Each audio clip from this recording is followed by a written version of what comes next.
We begin with Alfred, who is hugging Batman. Let's remember that in the previous chapter, Batman and Damian were having a fierce fight. After the bat broke his son's arm, he was about to deliver the final blow. Suddenly, Alfred stood up and asked him not to do it. Everything was going to be all right. Luke asks who this guy is and what he missed. The girls tell him that he is Alfred, Batman's butler. The strange thing is that he was supposed to be dead, but somehow he came back to life. Damian asks Alfred if he is okay. He tells him he's fine, but needs to sit down for a moment. Damian tries to approach him. Batman steps in and asks them not to touch him. Alfred asks them to stop. He doesn't know what is happening here or how much time he has lost. Who knows how many things have happened, but he wants them to stop. That's not all. He also asks them to forgive each other right now. Damian doesn't want to do this. After all, Batman let him die. Alfred tells him that is not what happened.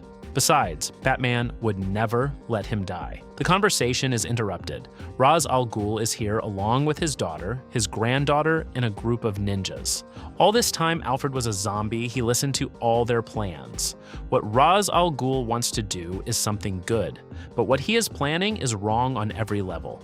He cannot murder so many people. The demon and the bat both want to save the world. The two of them are among the most intelligent people in the world, two of the most driven, and two of the most stubborn and misunderstood. They can take this moment to sit down and talk about this. If both of them work together, they could find a solution, one that saves humanity and the planet at the same time. Luke doesn't know Alfred, but he recognizes that what he is saying makes a lot of sense. On the other hand, something is starting to happen to the sanctuary. Batman knows this is the work of Blue Beetle. Outside, Blue Beetle is trying to get in. Since there is no entrance, he is using his powers to create one. The sanctuary is collapsing. Vixen runs desperately to Barbara and asks her to stop all of this. All Ra's has done is save the animals. If they keep attacking the sanctuary, everything they have built will come crashing down. Whatever is happening, they have to stop. Batgirl goes to Ra's and asks if there is any way to send a signal outside. She can talk to Blue Beetle and ask him to stop. Time has run out. Blue Beetle unleashed a massive force in one final attack. The dome has just been destroyed and everything is crumbling.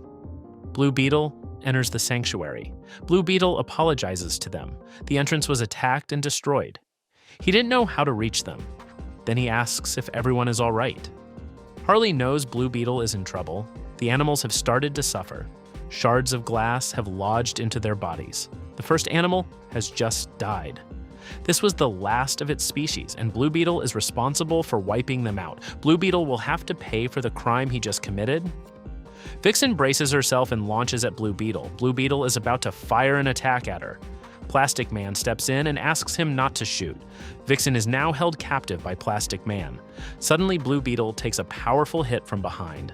The one responsible is El Diablo, who threw a fireball at him.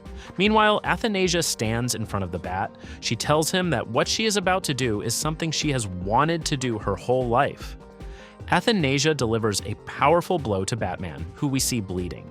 Meanwhile, Damian takes advantage of everyone fighting to get Alfred out of this place.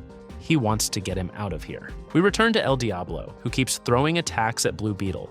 Blue Beetle does everything he can to defend himself. From a distance, Ra's al Ghul shouts at them and asks them not to use their powers. Then he asks Talia to help him stop this. Talia really can't do much. All she does is shout and ask everyone to stop. They can't keep fighting inside the sanctuary. Well, what's left of it? We're back with El Diablo, who is about to finish off Blue Beetle. Obviously, Blue Beetle is not an easy opponent to defeat, and being in this situation, he decides to unleash one of his most powerful attacks. Blue Beetle fires, and the impact lands right in El Diablo's chest. The Suicide Squad member cannot control his powers. This is getting out of hand and is about to explode. Jaime tells him he truly didn't mean to do this. Plastic Man knows this is going to end badly, so he and his son will protect everyone present. All Jaime does is apologize for what he just caused. El Diablo can no longer hold back. El Diablo begins to burn and then explodes. The sanctuary has been completely destroyed. The animals had no way to protect themselves. Now, all of them have just died. Many of those animals were the last of their species, and as a result, they have all gone extinct. The plastic men turn themselves into domes to protect all the people who were in this place. Plastic Man returns to his original form. Barbara asks him if he is okay. His appearance says otherwise. Vixen steps out of the dome only to see that the animals are dead. Obviously, none of them could have survived an explosion of that magnitude. Vixen mourns. All of them were the last of their species. Ra's al Ghul weeps. He asks Batman if this is what he wanted to finish off the last remaining species once and for all. The bad news keeps coming. Athanasia caught part of the explosion. Talia asks her not to worry, everything will be fine. Ra's al Ghul tells Batman that he only came here to hurt his son Damian and his daughter Athanasia. The Bat is shocked to hear that she is his daughter. The young are so fragile, aren't they? It's clear that Batman never really had a childhood. The demon's youth may have passed long ago, but time matters little.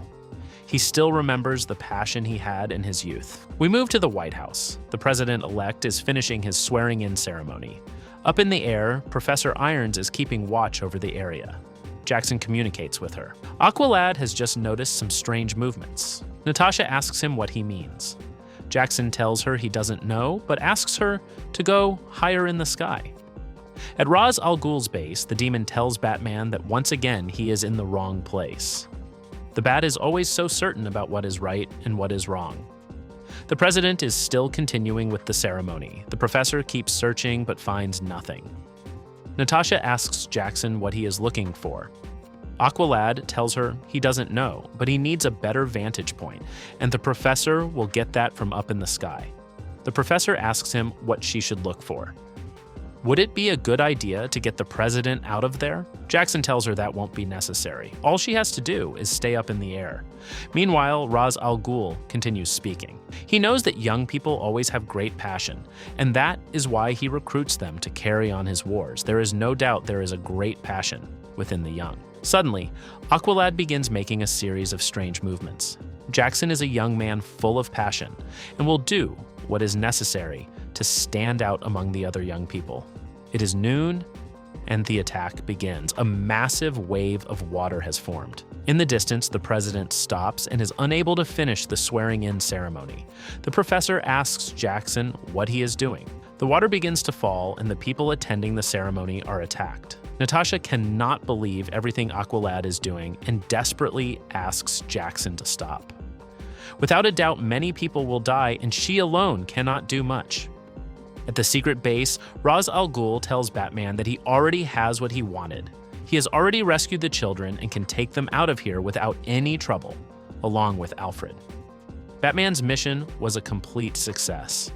Of course, Batman has no idea what just happened at the White House. He doesn't know what awaits him when he gets out of this. It's all over. Batman and his people are free to leave the base. Ra's al Ghul has nothing left to do here. So he also withdraws. Talia will be in charge of preparing everything so they can leave. Batman asks Ra's al Ghul what he has done. The demon is more than angry and tells him that he has eliminated a destructive force from his country's system. But what Batman has done here cannot be undone. What the Bat and his team have taken from this world is something that cannot be restored.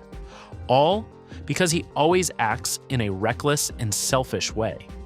These animals can never be replaced. Ra's al Ghul always tried to control himself and forgive him, but he always gets in his way.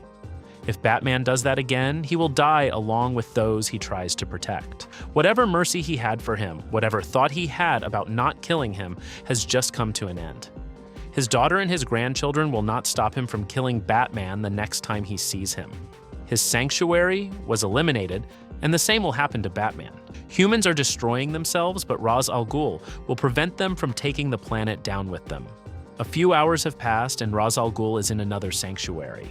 Solivar has just heard what happened and mourns the loss. Without a doubt, this is a loss for every species on the planet. Solivar tells him that they will have to move their plans forward. The timeline needs to be ready as soon as possible. Ra's al Ghul agrees with that. Once they have finished building it, the sacrifice will begin. Ra's al Ghul asks how the progress is going. Solivar tells him it is going very slowly. After walking and arriving at a secret hideout, we find Professor Ivo. Ra's al Ghul tells him he needs to move his timeline forward. The professor tells him he cannot work any faster than he already is. Ra's al Ghul tells him that he can. Otherwise, he will torture his family. The planet cannot wait for the professor to feel inspired and finish the timeline. He must act right now. Therefore, he has to do his job and finish as soon as possible. Thank you very much for watching this video. Don't forget to comment, like, and subscribe for more content like this. I'm Raven Comics, and see you in the next video.